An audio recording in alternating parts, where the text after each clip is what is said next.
So welcome back, everybody. And today we're going to talk about esports betting with our old friend, Quentin Martin. So Quentin, thank you for joining us here today. And maybe if you remember, we did interview with the Quentin back in August. But since that, so much happened. So we decided it's going to be good to catch up with Quentin and talk about what's going on in Luckbox. So thank you again. But let's jump, I have to talk about it. So first, there's a huge milestone. You went public, right, Quentin? Yes. Crazy. More work than I could ever have imagined. We are now public on the Toronto Venture Stock Exchange with the ticker Luck. We went public just before Christmas last year. So, looking forward to much easier access to capital. Abilities to make, again, just drive home that message that Luckbox really is the responsible, compliant, safe, integral brand in the space. One step further on the top of our premium licensing, but also just to have gone through that rigorous compliance and regulatory check and approval of listing. So yeah, absolutely fantastic. Just probably the biggest thing we've done since we last talked, but it's been non-stop. Exactly. I mean, that's a huge milestone. Even to consider that the fact that you have accepted the first bets just 20 months prior that event. So it's absolutely amazing, achievement, I have to say. But you also attracted the top talent, right? You have a lot of appointments in the past 6 months, and you're newly appointed as the chief financial officer is coming from the iGaming industry. Even your head of performance marketing has a strong knowledge from the gaming industry. So are there any plans to attract even more talent from iGaming? I mean, you're gonna take us all, right? Look, we're always looking at talent from either the iGaming space or the esports industry, preferably both. Signing Ran as our chief finance officer, phenomenal. I couldn't be happier with him. He's just amazing. Prior experience as CFO of a publicly traded company, and did 5+ years at 888, in their financial leadership team. He brings just all sorts of experience to the board. We also were proud to announce our non-exec directors. So we added Drew Green as our chairman. He's CEO of Indochino, which is a leading North American customer apparel brand. Ernst & Young nominated him Entrepreneur of the Year in 2018. Oh. We've also got a head of our audit committee, Maruf Raza, who is director of public companies for MMP, which is Canada's largest in-house accountancy firm.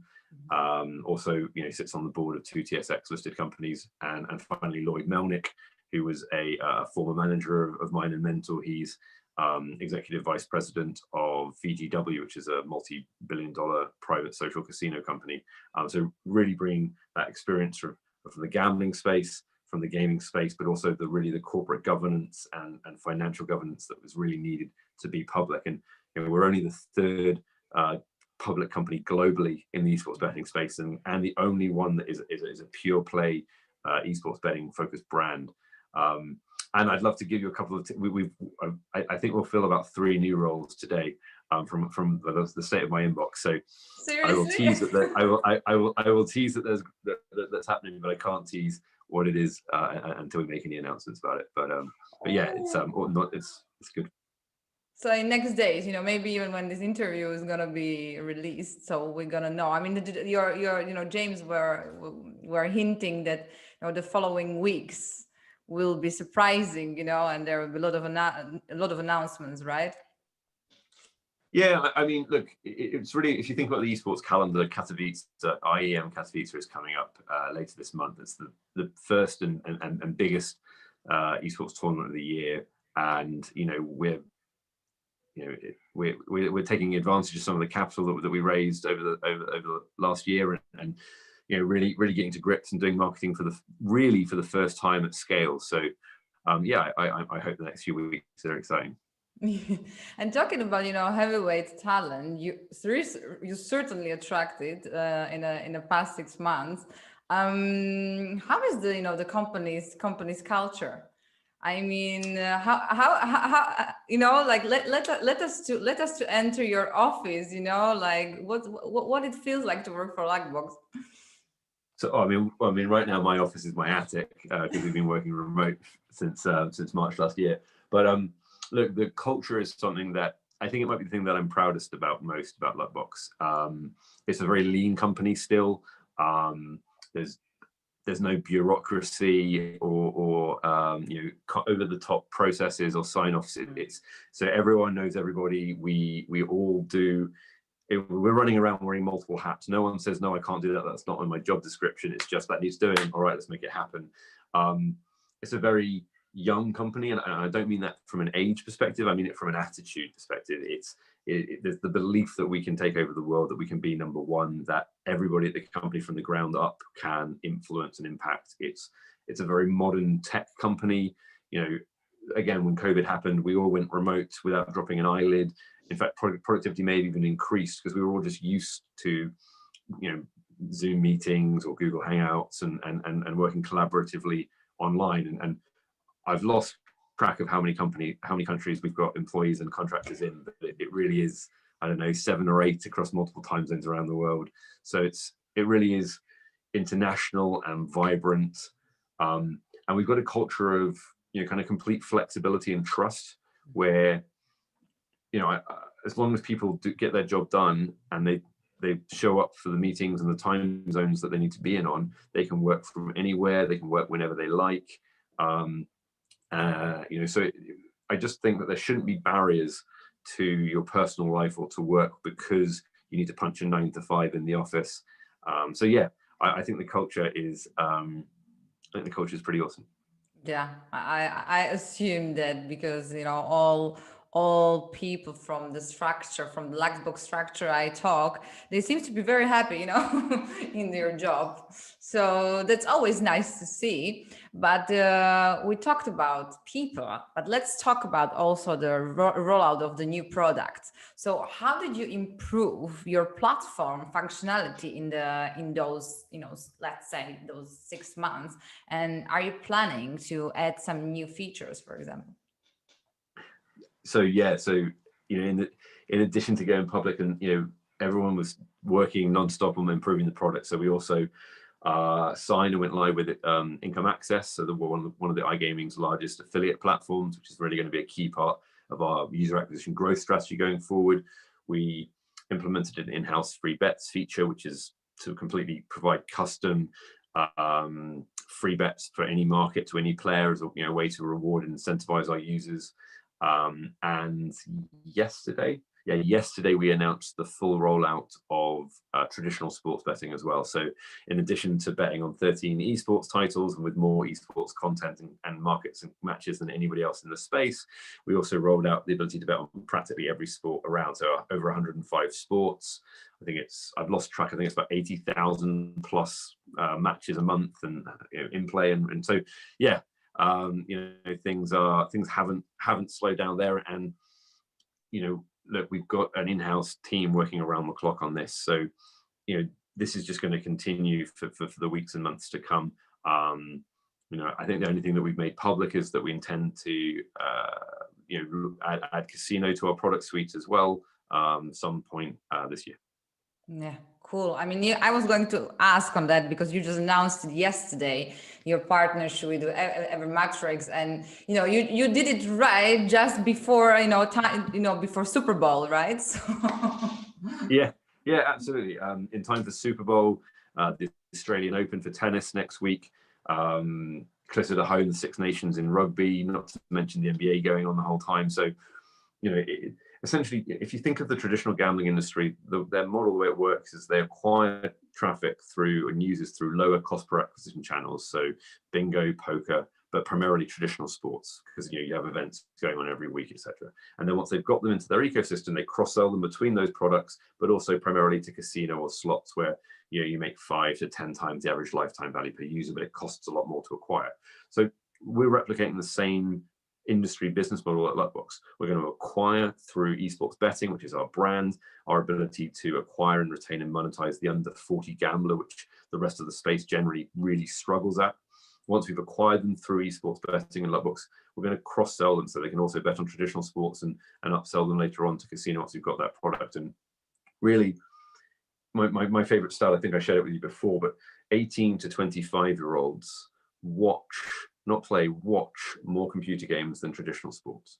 And this demographic's just going to get older and older. So the importance of esports betting as the acquisition channel for the gambling industry, which is now dominated by traditional sports, that market share of esports is just going to get larger and larger until it becomes the #1 acquisition source. And that's really where we're building value as a brand, in being able to acquire those users better than hopefully than everybody else out there, and how essential that's going to be to the space in the coming years.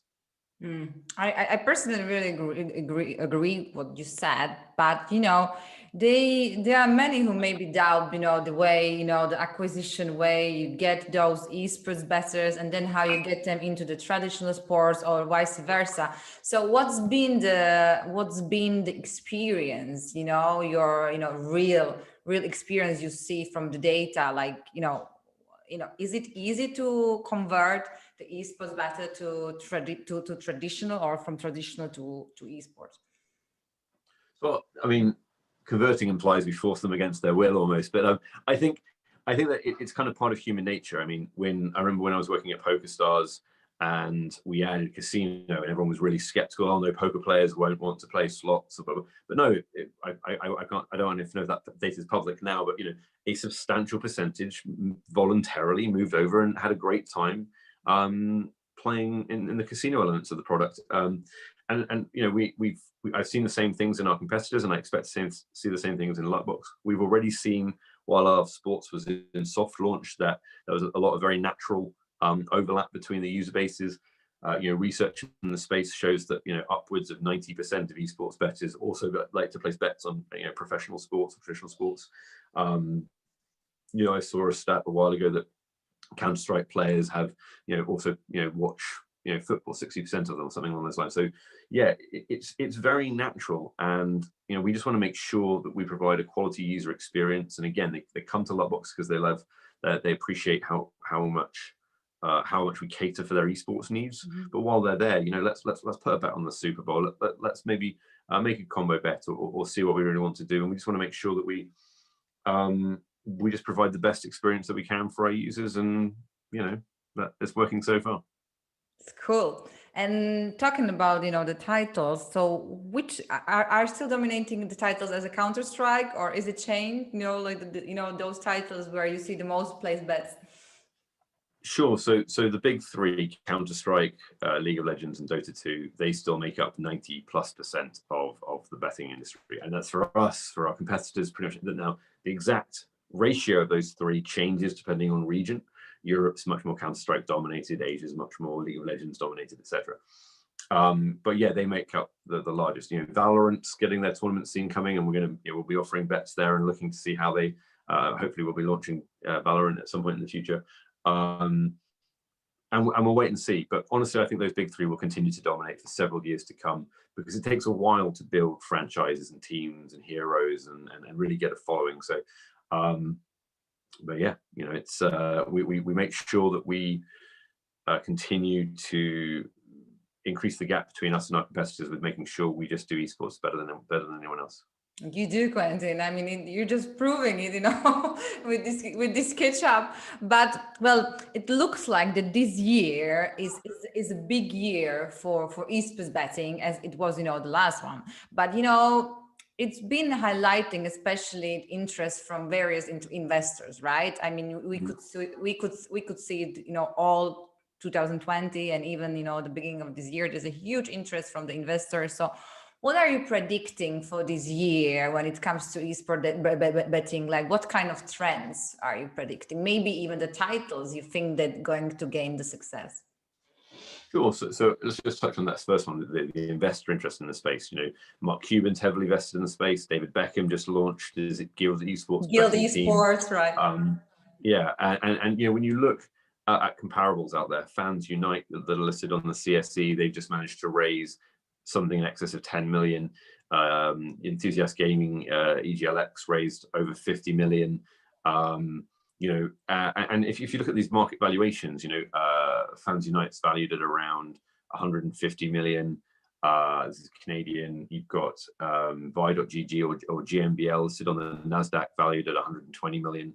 And right now, Luckbox was sitting at about 45 million valuation. So, I think really when you draw the market cap comparisons, it highlights what a fantastic opportunity Luckbox is, but also just how hot the sphere is. I think almost all the companies, certainly in esports betting, but also within the esports sphere and within the larger sphere. Look at how DraftKings has performed. The recent announcement between Monkey Knife Fight and Bally's. There's Hard Rock Cafe really getting into the US space on digital. There's nothing but excitement in the space and movement. So for me, the trends in the space, you're going to start seeing data coming out with regards to how much esports has increased with regards to the percentage of total betting, and you're going to start seeing some acquisitions in the space by some of the larger gambling companies as they realize, hey, we want to get in on this and make sure we're not missing the trends, because I already teased that esports will become one of the largest acquisition channels in the gambling space, but it's not just having esports, it's the whole marketing mix. We're talking about that, the millennials and Gen Z use the internet and consume news in different sources. I was going to say I'm right on the upper fringe of the millennial these days, but it's through social media and influencers and channels and apps. It's not above the line media and marketing. And so companies such as ourselves, not only is it that we just have a different customer and a different product, but we address our customer in a more advanced way. That's how we can succeed where these traditional billion-dollar gambling companies are struggling. So I think that the trend is more and more you're going to see in-play betting increase, minute markets. There's going to be a lot of tech evolutions, like overlays on screens. You're going to see artificial intelligence increase with regards to the compilation of the odds, potentially risk management or better responsible gaming. And yeah, for me, I think as in 2019 and 2020, since PASPA, I think the US has been the #1 focus or growth opportunity area within the gambling industry.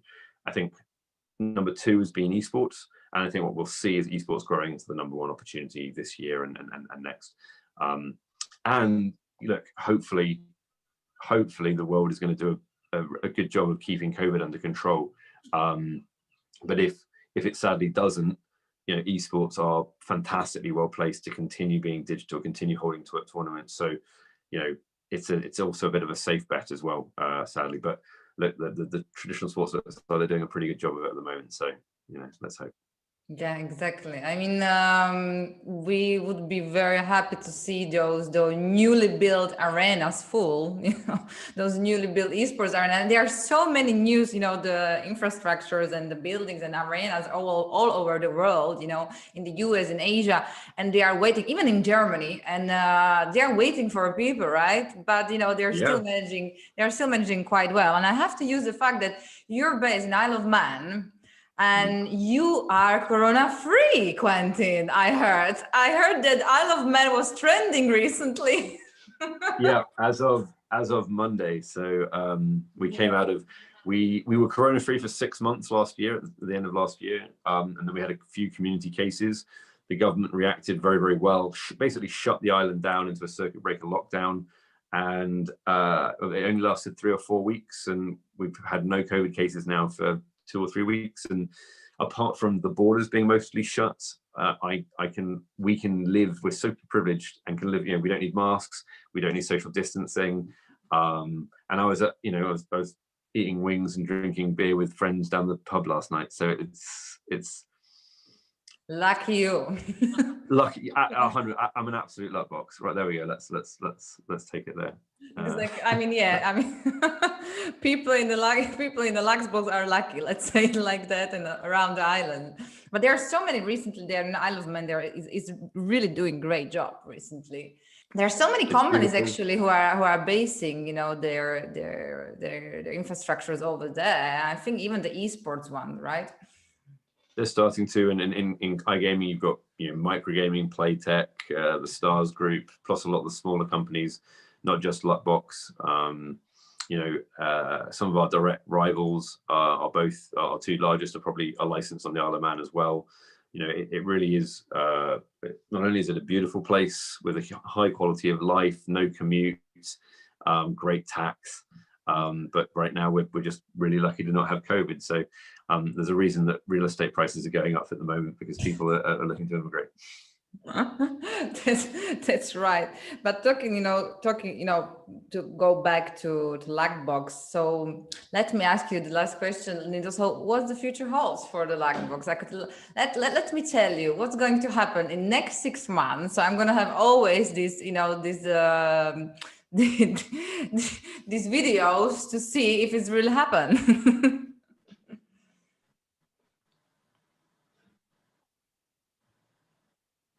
Can you see me? Oh, sorry, you cut out for me a bit there. Yeah. What's happening for the next 6 months? Yeah. So, in the short term, huge growth. We raised money last year. We're fairly cash rich for now, not in a rush to access any extra capital. And so we're investing a couple of million into user acquisition. So scaling there. We hope to fill our chief customer officer role shortly, which will be a key role, and then grow our internal marketing team to help that growth. We will be improving our customer relationship management and retention life cycles, investing in casino as well to really increase player lifetime value. And that's just the first half of the year. Beyond then, I don't want to get too far ahead, but we'll be looking at geographical expansion through licenses. We'll be looking to take advantage of the fact that we're only the third publicly traded company in the space to get some deal flow together, maybe announce some mergers and acquisitions that are value additive to the group. I think you asked about culture at the beginning of Luckbox, and everyone here is encouraged to run as fast as they can, to do more, to ask for more. If no one is bored, because they always just say, "Excuse me, how can I help you? Can I do something else?" Or, "I've had this great idea, why don't I do that?" And it's exactly the same for the company as well. So we're going to run as fast as we can, seize every opportunity that we can by the horns. And it's utterly refreshing to be in the gambling space and to be working at a company that is just growing and fresh. So yeah, 2021 is going to be busy. your fuel, definitely in your blood we could find a lot of coffee, right? Yeah, I've given up coffee, but non-stop energy, probably too much.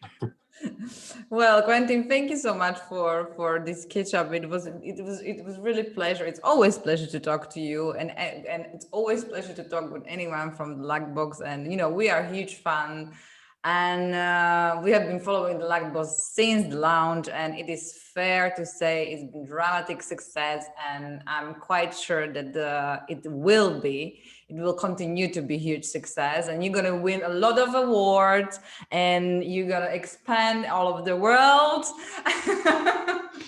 I forgot about the EGR award we won last year as well. So we won the Rising Star Award, one of their headline awards, which was an incredible achievement. I mean, super proud of the team, and the pressure really that kind of makes us the #1 growth company to watch in the whole of the gambling space. And I think I'm not worried about the pressure, but I love that not only does it say a huge vote of confidence in Luckbox, but also the importance of esports betting to the gambling space in general. So yeah, hopefully a few more awards this year too.